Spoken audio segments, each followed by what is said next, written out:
It's time for They Make Things Better, presented by Hyundai. The Warriors beat the Cavs by 7 yesterday in their first matchup since the NBA Finals. LeBron finished with 20 points, 6 rebounds, and 6 assists, but he also had 7 turnovers, including a big one with over a minute left in the fourth with the Cavs down by 3. Then with under 30 seconds left, Kevin Durant blocked LeBron's shot as he drove to the basket. No foul was called, and the Warriors got the win. Shannon, what did yesterday's game prove? It proved that if LeBron James is not historically great, regardless who's playing for the Warriors, they can't win.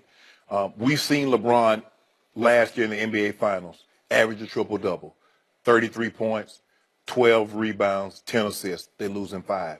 2 years before that, we saw him average 35, 13, and 8, and they lose in 6. So we know he has to be historically great.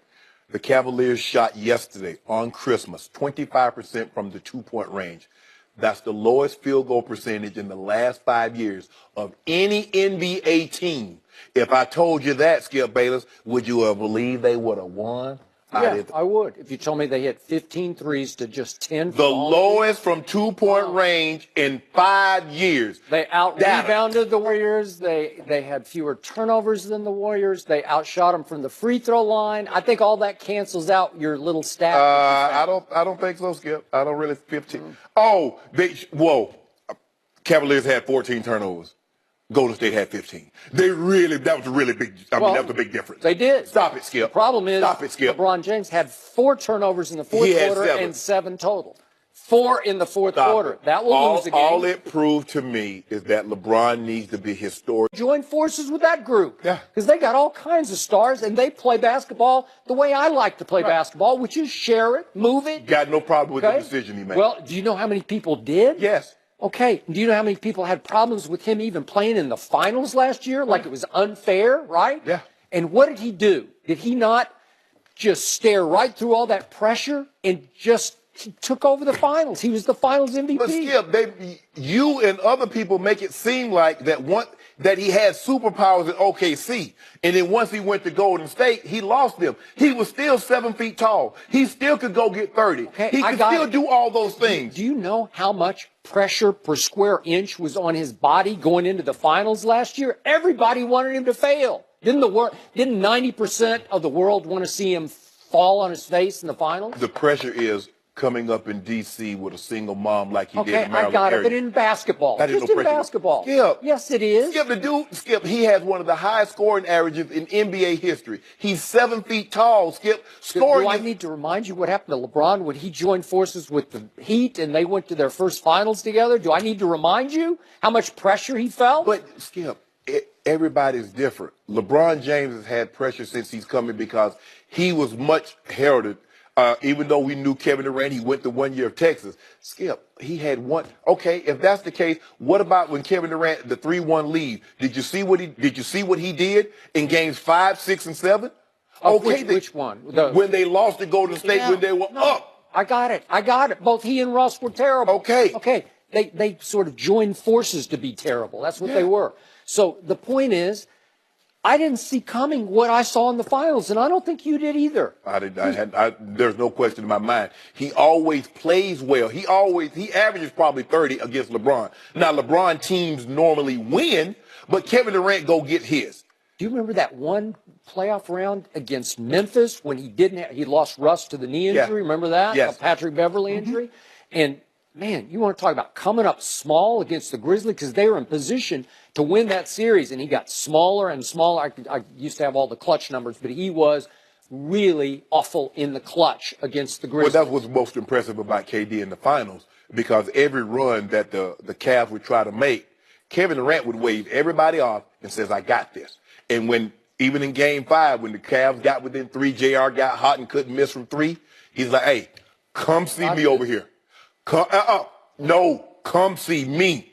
And LeBron was in his up inning, and Kevin Durant could just ride. When you're that tall, Skip, and you shoot the ball. I get that, but you still got to do it. Yes. You still got to go through the basket. You got to do it under pressure with the world watching and the world rooting against you. If you watched him in the first 2 games, you could see this was a different Kevin Durant than we had ever seen before. And then in Game 3, when he hit that shot, it was like, okay, this is my time. Now, and what did he say recently? I think he told, was it Vanity Fair or one of the magazines, that he felt like the torch got passed as he hit that shot. Well, LeBron, put it like this at KD. LeBron ain't going to pass you the torch. If you get the torch, you're going to have to take it. Well, I think he's taking it. And yesterday was a big deal to Kevin Durant. And remember, he had to listen all last year to, remember, he's hurt, and Steph took over, and they looked. Yeah. I kept saying sitting right here. But they look a little better now with just Steph. But it's the nucleus is still in place, though, Skip. That's why he wanted to join, because they're much more than Steph Curry. They're much more than Draymond. They're much more than Klay Thompson. Yeah. They play, like you mentioned, they play basketball the right way. So they're much greater than one individual. And so if one piece gets taken out, if Draymond is out of the lineup, they don't miss a beat. If Klay's out of the lineup, they don't miss a beat. Okay, but at some point, when you lose enough star power, you're going to miss a beat. They had to start Jordan Bell and Patrick McCaw yesterday and play them high minutes. That's not who they used to be. They don't have Steph Curry. And the two big guys didn't play at all yesterday. So, and even though you don't have Steph Curry, who's a top 5 NBA player, you got Kevin Durant, who I believe is the second best player in the NBA, and you still got 2 top 20 NBA players in Draymond and Klay Thompson. So, Skip, it's not like the cupboard is bare. Okay, but in Oklahoma City, and I said this many times on national TV, I questioned whether Kevin Durant wanted to play defense. He definitely wanted to play offense, and he wanted to pull off big stat numbers and big, where he'd shoot, 50, 90, 40? 50, 40, 90. 50, yeah.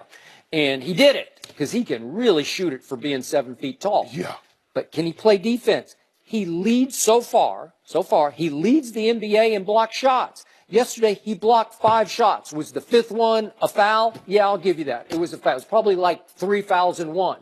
But the point was, he got a 5th block. Yeah. He leads the league, and through this stretch, now through 9 games, he's averaging 30 and 9, almost 10. Let's give it 10. Yeah. 30, 10, and 6 assists.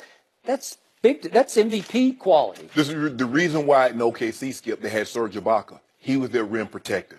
So Kevin Durant felt he needed, his scoring was more needed. Now they have no rim protector except him. He will try and protect the rim. Now he's going to get dunked on, and that's a part of it. That's a casualty of what you're trying to do. I don't see it as much anymore. Well, you saw he plays strong. Well, Julius Randle got him in one game, and then Larry Nance. Yeah, so it's going to happen, Skip, if you try to block shots. But what he's gotten really good at, Skip, because he's so long, you see he's guarding a guy, and you pull up to think he's about to shoot an uncontested layup, a jump shot, and Kevin Durant out of nowhere is like, you're like, where did he come from? Because he's like 20 feet tall. And so he's blocking. I mean, he's where you are, and he's blocking D Wade's shot, who's shooting the ball 4 feet to his left. Okay, but I think the torch has been passed. I saw it again yesterday. Well, do you remember, Joy remembers, the first finals LeBron broke through and won against the Baby Thunder? Why they baby? Because they've been there before. And they somehow made a bunch of threes, and they got past the Spurs. And they're like, wait a second, we're in the finals. How do we do this? Yeah, this is how it works. Everybody is a first time for something. That's how it works. You're not born into the finals. You got to work your way. So everybody is a first time. LeBron went to the finals for the first time. The Spurs, the Lakers, the Celtics. Stop doing that. You remember James Harden disappearing in those, it was only 5 games. And he was the 6th man of the year. See, Skip, why you do that? You remember Russell Westbrook disappearing in those games? I do. Well, he had a 44-8. You remember him in the first half in the game 3? I want to know why you do that, though, Skip. You see what you did there? Joy, you saw what he did, Joy. You saw it, too. Now, LeBron James, he won the NBA Finals. The first thing you say, it was against the Baby Thunder. Well, it was. He just dominated. There wasn't no babies. You know what? He psychologically owned Kevin Durant. Remember, they'd worked out together and played. They still do. Oh, I don't think they do. They were just in New York. Remember when LeBron flew up to NYC for the day? He and KD go ahead. What Kevin Durant did to him in the 4th quarter yesterday? He said, "I want LeBron." Yeah, LeBron he guarded him the whole 4th quarter. Did you see that? LeBron still had 7 points in the 4th quarter. KD had 5. Did he shoot an air ball from 3 with Kevin all over him? Yep, he did. All I'm saying is LeBron is still number 1 in 4th quarter scoring. He's still number 1 in clutch 4th quarter scoring. He's still number 1 he's number 2 in PER. Stop it, Skip. They played nobody until yesterday. Stop it. He finally got tested by Kevin Durant. Don't do that, Skip. Who looked like the better player yesterday? Don't do that. Kevin Durant. He is reinforcing what we saw for the first time. So I just want to make just so I'm correct. So we go by game, not body of work, not just the season, who looks like the better player. We're just going to take one game. Christmas Day is a big deal. Okay. And guess so what? Jay Cutler is better than Tom Brady. Because Jay Cutler is better than Tom Brady. Because did you see what he did on Monday night? Did you see what he did on Monday night? That's what I thought. Tom Brady is running away with the MVP. You're going to have to swallow that one. Okay, so, then. January 15th, you get another shot back in the King's Palace. Yeah. So that's a big deal. It ain't no big deal. Because it's a statement game. Ain't no statement. Who are the two biggest stars in the NBA?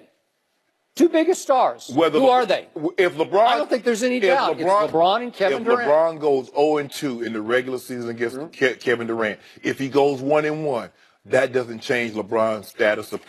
Who has the highest selling shoe of current NBA players? Who is the biggest draw? So Michael Jordan. Skip, I'm talking about current players. Oh. We're talking about current players. Well, it feels like he's still playing. No, it doesn't. Yeah, because you keep trying, because you don't want nobody to do anything that, Michael Jordan would have did this. LeBron cured cancer. Well, what are you going to do about diabetes? Oh, come on. That's how you do it too, Joy Taylor. I'm tired of you up here with Skip. Skip Bailey, you know what? I'm tired of you doing that to LeBron. Every time he does something, you minimize it. Oh, the baby thunder. Oh, they were they were.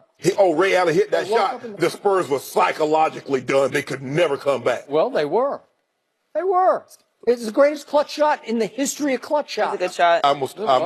You know what? I'm going to have to start bringing my stuff and putting Wasn't it a good shot? I'm going to have to start putting this stuff in here because that's the only way I can do it. I need something to calm my nerves. What's your son's name? I want to know. His name is Kiari. Oh, that's not what he told me. Yeah, I know what he told you, and I know what he said. Why can't you let him go by what he wants to be? He can. What his friends call him, what his girlfriend call him, they call him whatever they want to. But everybody in his family calls him Kiari. Nobody calls him Richard. Is why don't you compete with his beard? Because he's got a beard. No, No, it's a good look for you. No, it's not a good look for you. Is yours patchy? No, it'll grow. It wouldn't grow like that. But no, I'm not a beard guy. Oh. I'm the last of Maybe you can't grow one. I can grow one. He look older than me. Maybe. I seen somebody a picture. They like, is that your brother? I mean, that's my son.